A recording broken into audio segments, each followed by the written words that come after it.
अस्सलाम वालेकुम। Drama serial मुझे प्यार हुआ था कि नेक्स्ट एपिसोड में आप लोग देखेंगे। एक तरफ मही दुल्हन बनी बैठी है और उसकी बारात का इंतज़ार हो रहा है, और दूसरी जानिब अरीब के डैड को हार्ट अटैक हो गया है और उनको हॉस्पिटल ले जाया गया है एमरजेंसी में। अब अरीब इतना घबरा चुका है, उसके पास टाइम ही नहीं है कि लड़की वालों को इत्तला दे दें कि वो आज नहीं आ सकेंगे, लेकिन उन्होंने इस तरह की कोई इन्फॉर्मेशन नहीं दी लड़की वालों को। और जब अरीब को ख़याल भी आएगा कि मॉम हमने तो उनको इन्फॉर्म ही नहीं किया, हम एटलीस्ट उनको इन्फॉर्म तो कर देते हैं, तो अब अरीब की मॉम को ये अच्छा मौका मिल गया है कि महीर जैसी लड़की से जान छुड़वाई जाए, और वो उस वक्त भी चाल चलने से बाज नहीं आएंगी और उसी वक्त अरीब को रोक देंगी और कहेंगी बेटा तुम कॉल करोगे तो अच्छा नहीं लगेगा, ये एक ज़िम्मेदारी की बात है, तो मैं ही उनको कॉल करके मना कर देती हूँ और बता देती हूँ कि आज हम नहीं आ सकेंगे और कोई और डेट रख लेते हैं। और ये सब इस वजह से हो रहा है क्योंकि अरीब के अब्बू की तबीयत ख़राब हो गई है।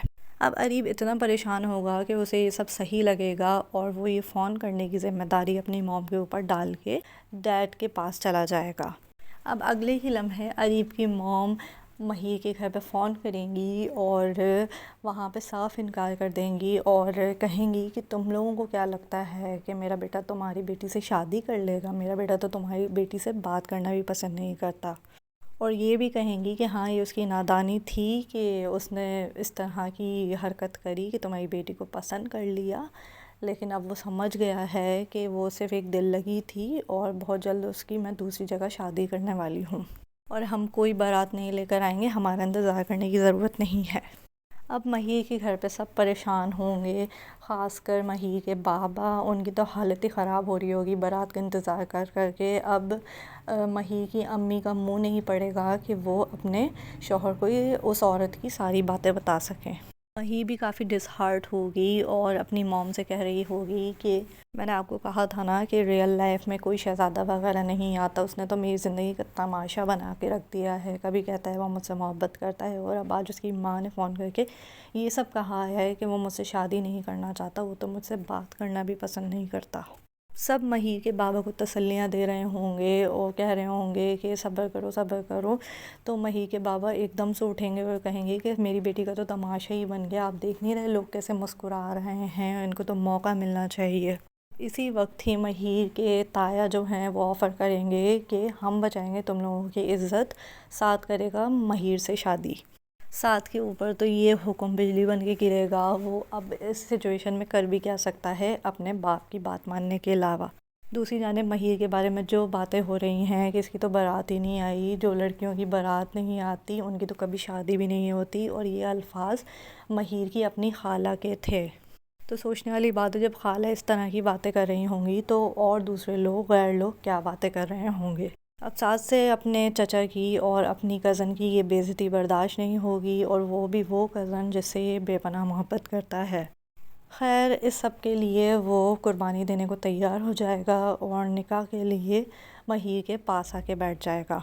दोनों का निकाह हो जाएगा और यूँ महीर और साथ की शादी हो जाएगी, लेकिन इनकी अभी रुखसत ही नहीं होगी, अभी सिर्फ निकाह हुआ होगा। साद ने निकाह तो कर लिया है मजबूरी के तहत, क्योंकि उसको अपने चचा की और अपनी कज़न की इज़्ज़त बचानी थी, लेकिन महीर का अंदाज़ ऐसा था जैसे उसने साद के ऊपर एहसान किया हो उससे निकाह करके।